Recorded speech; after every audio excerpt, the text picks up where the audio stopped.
নাম কথা বলতে পারে, অবাক।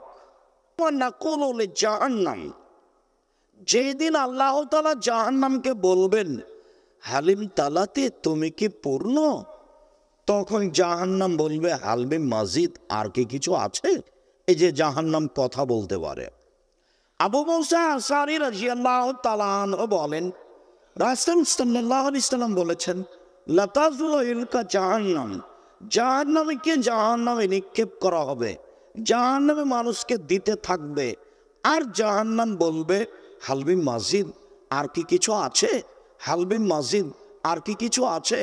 ফায়াযাউ রাব্বুল ইজ্জাতি কাদামাহু ফিহা ফায়ানজামি বাযুহা ইলা বাযিন ফাতাকুলু কাত কাত কাত। যখন জাহান্নাম বলবে আর কি কিছু আছে, তখন আল্লাহ তাআলা তার পাকে জাহান্নামে ঢুকিয়ে দিবেন। তখন জাহান্নামের কিছু অংশের মধ্যে ঢোকে একেবারে চাপা লেগে জমা হয়ে গিয়ে আঁটো হয়ে যাবে, আর বলবে যথেষ্ট যথেষ্ট যথেষ্ট। এই যে জাহান্নাম কথা বলতে পারে।